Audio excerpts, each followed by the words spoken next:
The movie begins in 1759. On the island of Mauritius, the body of an enslaved woman falls into the sea.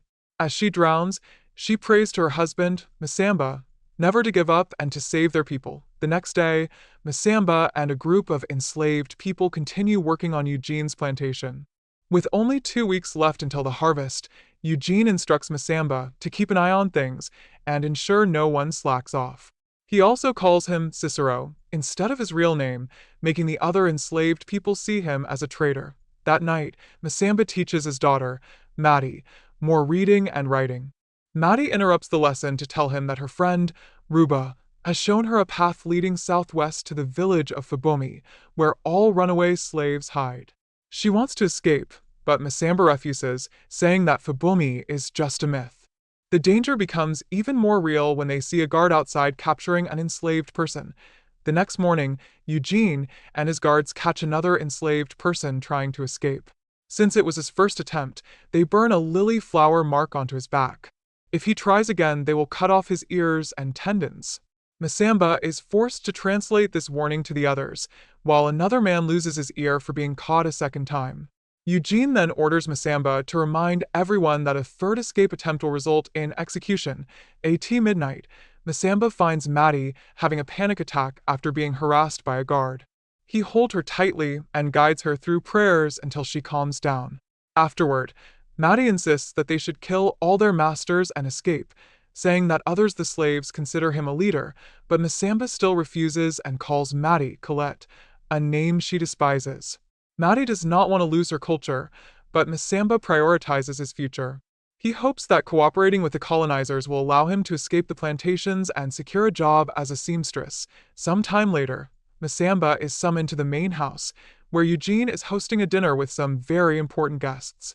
The governor knows that Masamba speaks both languages and wants him to help interpret the slaves' thoughts. The governor asks whether black people should be freed, but out of fear, Masamba responds that black people exist only to serve.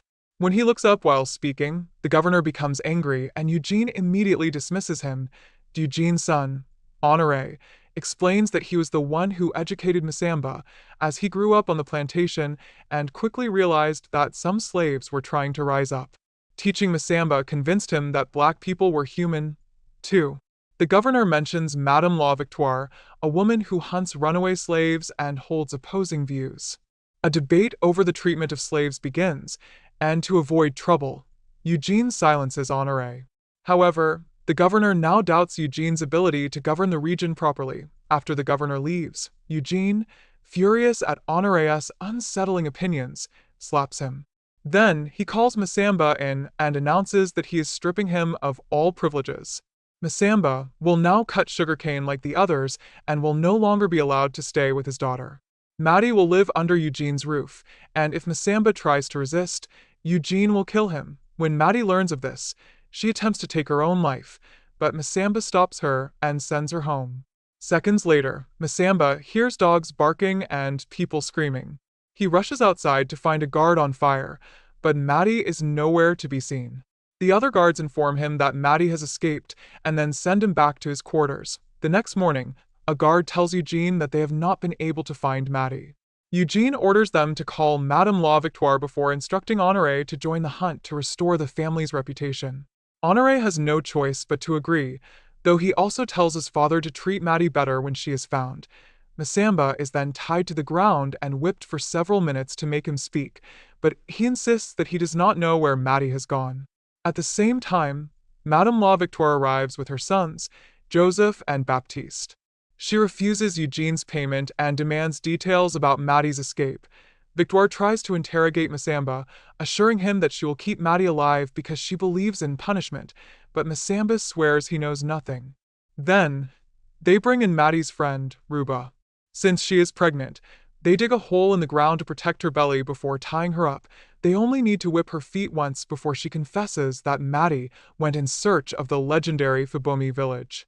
Victoire has heard of this legend before, and without hesitation, she sets off with her sons and Honoré to track Maddie down, using Maddie's clothes. A dog follows her scent through the jungle until Victoire spots markings on the ground, signs that Maddie met someone and left with them. A few hours later, The group realizes that there are no more tracks ahead, but they see a hill in the distance. They decide to climb up and observe for a while, hoping someone will reveal themselves. Back at the plantation, Masamba is locked inside a small shed, his head confined in a chained mask. He pleads with Ruba for help, but she ignores him. When the day's work ends, however, Ruba distracts the dogs by throwing food at them. Later that night, she carefully sneaks over and frees Masamba from his cell before rushing back to her room. Once the dogs are asleep, Masamba manages to escape across the fields unnoticed. The next morning, Victoire's sons begin to doubt whether Maddie is still out there and complain that they are wasting time, but Victoire insists on being patient. Meanwhile, Masamba has reached the jungle and stops by a river to drink, though the mask makes it difficult. After several minutes of striking the lock with a rock, he successfully breaks it and removes the mask. Using tree branches to create shade from the blazing sun, he determines the right direction to continue searching for his daughter. That night, as they sit for dinner, Victoire scolds Honoré for eating like a wild black, without manners, and forces all the boys to pray. She insists that God has always guided and saved her during the worst times. Honoré has heard her story before. He knows she was abused as a child, forced into an unwanted marriage as a teenager, and became the first woman on the island to get a divorce. He thinks she, of all people, should empathize with the suffering of slaves, but Victoire insists that the church has proven black people have no souls.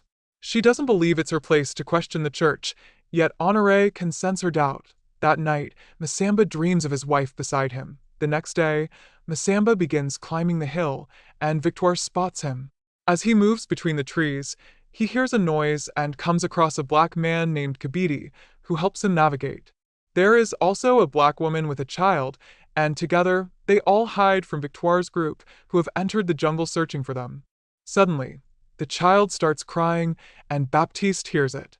The fugitives are forced to flee as quickly as possible, but they cannot get far. Thinking fast, Kabidi hides the mother and hands Masamba one of his blades. When Baptiste gets close enough, he fires his gun, but the fugitives dodge, and Masamba manages to knock him to the ground. Baptiste fights back as Masamba tries to kill him. However, just as he is about to strike, Honoré suddenly calls out his name, ordering him to surrender. Masamba hesitates in shock. Did I end that brief moment? Kabidi sneaks up behind Honoré and swiftly slashes his throat, killing him instantly. After telling Masamba to do the same, Kabidi runs off to hide. Masamba stares at Baptiste, but he cannot bring himself to kill him. Instead, he flees.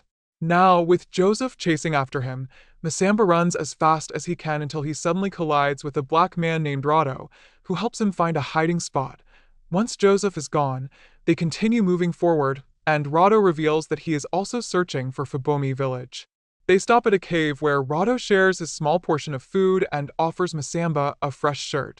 He then tells a story. He once fought for France and was even granted citizenship.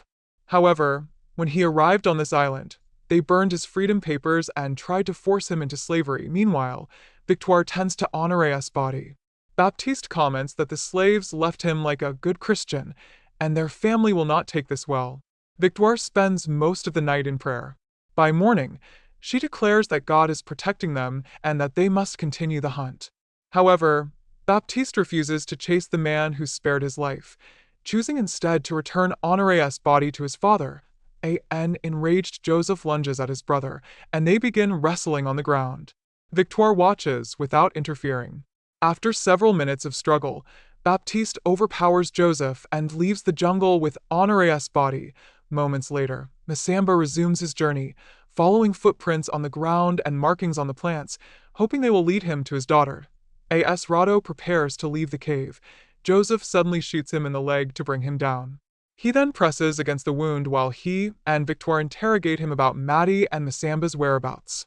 Rado refuses to talk, declaring that this island belongs to black people. In response, Victoire shoots him in the head. They search the cave and find Masamba's old shirt, giving their dog a fresh scent to follow. Within minutes, the dog tracks Masamba as he crosses a river and leaps at him, unaware of the waterfall behind them. Both Masamba and the dog plunge into the lake below. Masamba tries to swim as fast as he can, but the dog easily catches up and bites his arm. Screaming in pain, Masamba pushes the dog away, grabs a rock, and smashes its skull. Above the waterfall, Joseph and Victoire spot Masamba escaping into the jungle. For the next few hours, Masamba wanders through the forest, following whatever path he can find. Eventually, he is forced to stop and rest as he is losing too much blood. Meanwhile, Victoire and Joseph continue searching in the rain until they find a vital clue, a bloodstain on a tree. That night, Masamba dreams of his wife once again. In his vision, she speaks words of encouragement, blessing him, and promising to guide him. The next day, Masamba finally reaches the beach, where he finds a group of dead slaves lying in the sand and water. A wrecked boat nearby indicates that a storm must have prevented them from escaping to Madagascar. Masamba checks each body, desperately searching for Maddie, but she is nowhere to be found. With no other choice, he turns back toward the jungle. Following a strange sound, he stumbles upon a few survivors. Just before collapsing in pain and tears, he asks them about Maddie. The men quickly help him and carry him to a cave near the shore. As the first rays of the sun touched the village, Masamba and Maddie sat among the others, their hearts heavy with both hope and uncertainty. Here he finally finds Maddie and runs to hug her, but there isn't much of a reaction from her. Masamba then announces he'll help her find Fubomi, which makes Maddie smile and finally hug him back. After Masamba and Maddie leave together, Victoire and Joseph also make it to the beach and find all the bodies. They follow Masamba's footprints on the sand to continue their hunt, forcing Maddie and Masamba into hiding. Maddie says she's tired of hiding and Masamba agrees it's time to make a plan. That night, Masamba does a traditional ritual to renew his promise to his wife and asks for courage to fight his enemies. As the moonlight moves around him, Masamba hears his wife's voice, saying they're now one before it starts to rain. Meanwhile, Victoire and Joseph are camping for the night. Victoire hears a noise and pushes Yaspe down right before a blade attacks in the darkness. Mother and son immediately grab their weapons and stumble around blindly as they try to find the source of the attack. Suddenly, Joseph hears a noise and opens fire, giving away his position for Masamba to quickly slash him with a blade before hiding again. Victoire runs to her son and notices he's in unbearable pain, so she stabs him to end his suffering. Afterward, she hides behind a tree only to come out again when she sees Masamba standing nearby.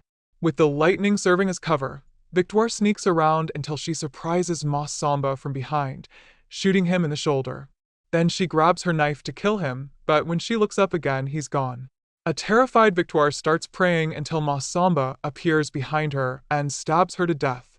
That night, Masamba dreams of his wife appearing before Eugene and killing him with a spear. In the morning, Maddie has to wake her father out of his trance and help him walk because of his injuries. However, Masamba is too dizzy and soon collapses again. Maddie falls to her knees as she has a breakdown and yells for help. This gets the attention of a bunch of slaves who are also looking for Fubomi and recently escaped Eugene's plantation. Maddie joins the group and the men help her carry Masamba as they continue their search. After several hours of wandering through the woods, they finally find the mythical village near the hills. A healer immediately makes an ointment and applies it on all of Masamba's wounds while praying. This helps Masamba heal and move without pain again. That night, the locals welcome Masamba and Maddie into their community and comment on some of the differences in their cultures, since many of these slaves were born on this island and not in Africa. Masamba shares stories about his original tribe and how his wife was killed in a colonizer's ship because she refused to be a slave. Maddie also mentions some of the stories her mother used to tell her and how she found the strength to smile at her daughter before her death. The next day, while she's bathing in the lake, Maddie sees her mother watching her from afar. In the evening, the villagers see flames in the distance, which means hunters are coming after them. Everyone starts running as the white men open fire and manage to recapture a few of the slaves. They cross a huge field but sadly find their way blocked by a cliff, which allows the colonizers to surround them. Using a slave as translator, a man asks them to surround them and explains the governor has promised to spare them. Masamba says he wants a life with no chains and no masters, inspiring Maddie to start singing a traditional song. The villagers sing along before they delete themselves, choosing the end over slavery. Thanks for watching. Please like, share, and subscribe for more videos.